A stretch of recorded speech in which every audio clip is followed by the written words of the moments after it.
Hey, what's up, friends? Right with Dog at Works. How y'all doing? What I've got today is a storage system for the Oneway Easy-core system. So if you know anything about these, if you own one, you know these guys take up a ton of real estate and storage room. They're just massive. This is a quick and easy DIY storage system for the Oneway Easy-core. So stick around, check it out, see how I made this in a few minutes. Injured, with a broken back even. So this is the mounting solution I came up with for the Oneway Easy-core coring system.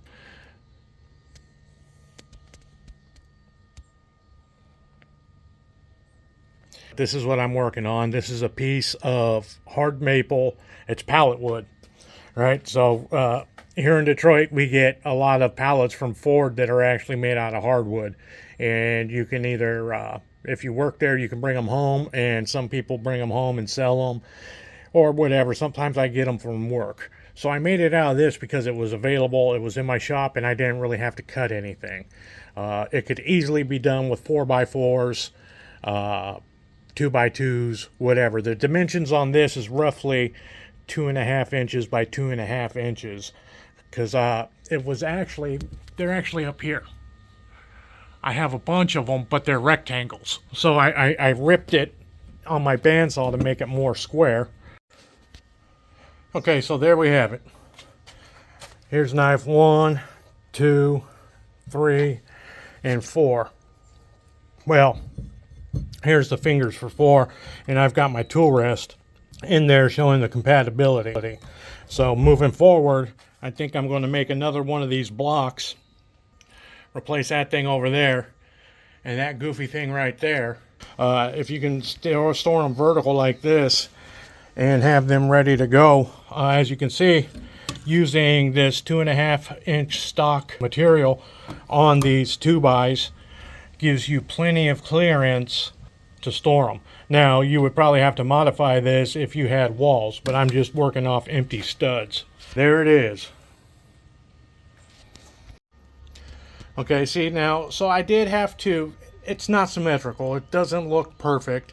This was quick, down and dirty, get it done. And I had to work around my mounting solution to the studs.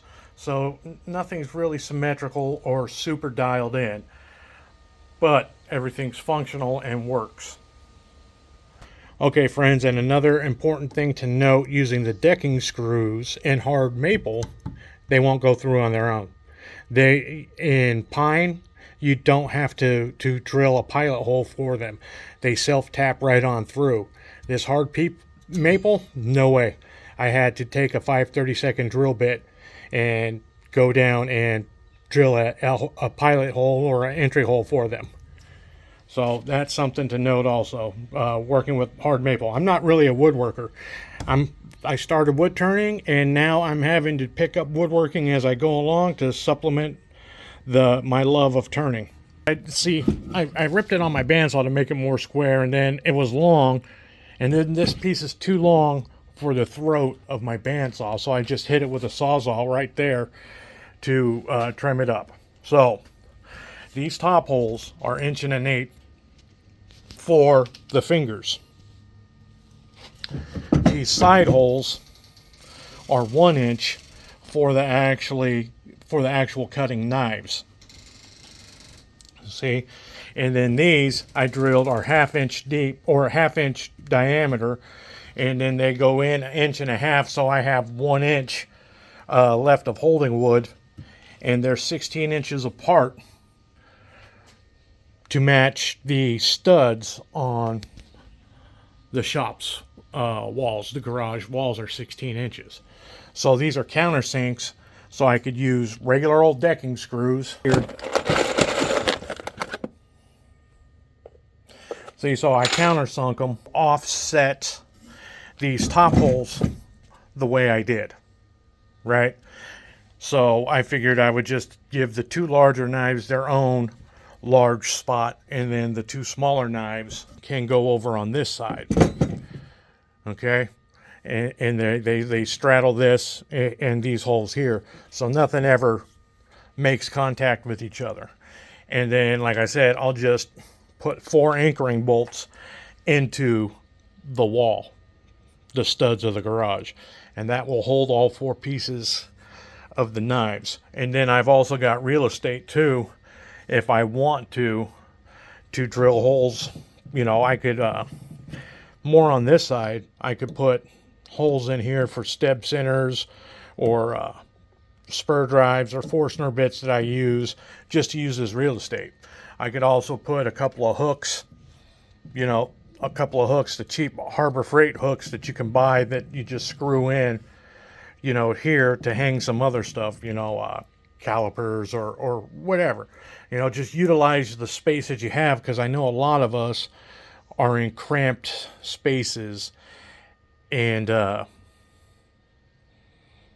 need room to work. And it's rough, it's ugly. I mean, and I don't care. You guys have all seen my shop. You know, it's a train wreck. So, like, you know, if I wanted to, I could route over the corners and finish it and stain it and all that. But I'm not going to bother with it, because I plan on moving within a year. So what all I'll do is I'll take those 4 screws out, and then I can reuse this piece where I relocate to the next shop, or take it with me as a reminder of the idea of what I want for at the new shop, and build a better one that looks, you know, higher quality.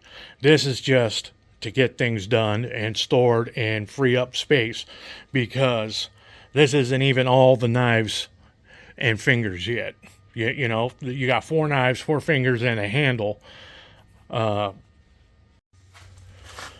Okay, so this was my original piece, and I might come back and sand this and clean this up, because on this piece, when I came back and made like a tool rest holder, and, you know, here's all my live centers and some other stuff. You know, I could put drill bits, but it's mostly live centers and drive spurs and stuff like that that fits in my Morse tapers.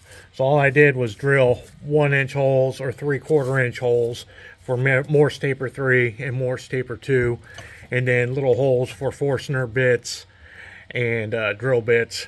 So like little 1/2-inch holes. And that's just the same block of maple, but I actually on this one took the time to sand it a little bit and put some bowling alley wax on it. So it really cleaned up compared to this one. So I will have to come back and clean that one up to match it. But that's just some tool storage you can do.